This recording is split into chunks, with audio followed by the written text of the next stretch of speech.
क्या आप कभी अतीत की गलतियों और बुरे अनुभवों के बोझ से दबे हुए महसूस करते हैं? क्या एक ही घटना बार बार आपके दिमाग में घूमती रहती है, आपकी रातों की नींद चुरा लेती है? मानो कोई जख्म है जो भरता ही नहीं, बस चुभता रहता है। अगर हां, तो आप अकेले नहीं हैं। कई लोग इसी तरह के उलझनों में फंस जाते हैं, जहां अतीत उन्हें वर्तमान में सुख से जीने नहीं देता। लेकिन क्या होगा अगर आपको बताया जाए कि इससे बाहर निकलने का एक आसान रास्ता है? आज की कहानी एक ऐसे युवक की है जो इसी जद्दोजहद में था, परेशान, बेचैन, अतीत के बोझ से दबा हुआ। लेकिन फिर उसकी मुलाकात एक ऐसे शख्स से हुई जिसने उसे एक अनोखी सीख दी, एक ऐसी सीख जो शायद आपकी जिंदगी भी बदल सकती है। तो चलिए शुरू करते हैं। ये कहानी एक आशा की कहानी, बोझ को छोड़ने की कहानी, खुशहाल जिंदगी की कहानी। एक युवक था, परेशान, बेचैन। पुराने बुरे अनुभवों का बोझ उसके कंधों पर था, मानो वो चिपक कर रह गए हों। एक ही घटना बार बार उसके दिमाग में घूमती, उसकी रातों की नींद चुराती। किसी ने कुछ कह दिया, गलत हो गया, बस फिर पूरे दिन वही बात उसे सताती रहती। वो या तो भगवान को कोसता, किस्मत को रोता, या फिर उस शख्स से बदला लेने के ख्यालों में खो जाता जिसने उसे दुख दिया था। इस उलझन में न तो उसके रिश्ते बचे, न कामकाज में मन लगता। हमेशा तनाव, बेचैनी, मानो मन किसी जेल में कैद हो।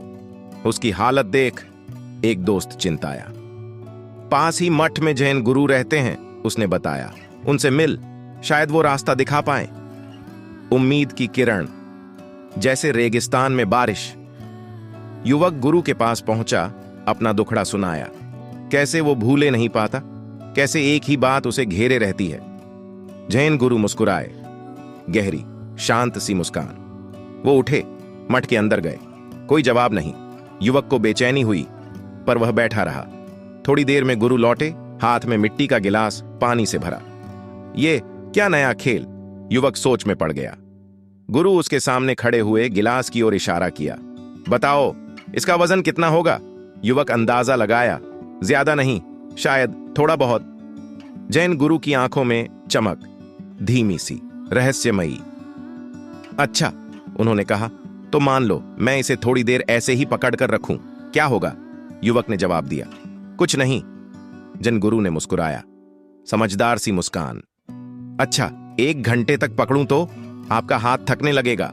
जैन गुरु की आवाज गंभीर पर शांत। और अगर मैं इसे पूरे दिन ऐसे ही पकड़े रहूं? युवक को चिंता हुई। आपका हाथ दर्द करने लगेगा, सुन्न हो जाएगा, मांसपेशियां तन जाएंगी, शायद हाथ मर भी जाए। जैन गुरु ने गिलास नीचे रखा, धीरे से, ध्यान से। देखा, क्या इस दौरान गिलास का वजन बदला? युवक सोच में पड़ा। नहीं, वजन तो वही रहा। जैन गुरु की आंखों में सवाल, गहरा, समझने वाला। फिर दर्द क्यों हुआ? हाथ क्यों थका? सिर्फ इसलिए क्योंकि तुम उसे पकड़े रहे, उसे बोझ बनाए रहे? युवक को जैसे बिजली गिरी, समझ खुलने लगी। उसकी परेशानियां भी तो ऐसे ही गिलास थीं, जिन्हें वो पकड़े हुए था, बोझ बनाए हुए था।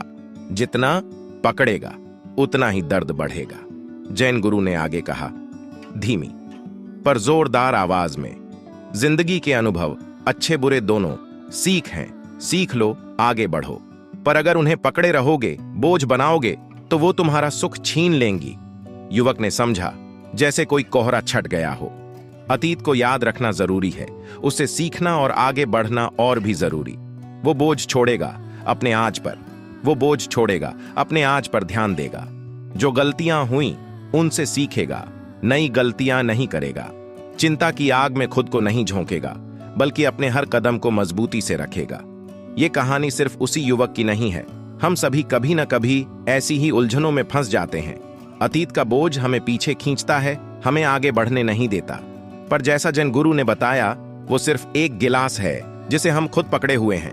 तो चलो आज ही उस गिलास को नीचे रख दें, सीखें, याद रखें, पर बोझ न उठाएं।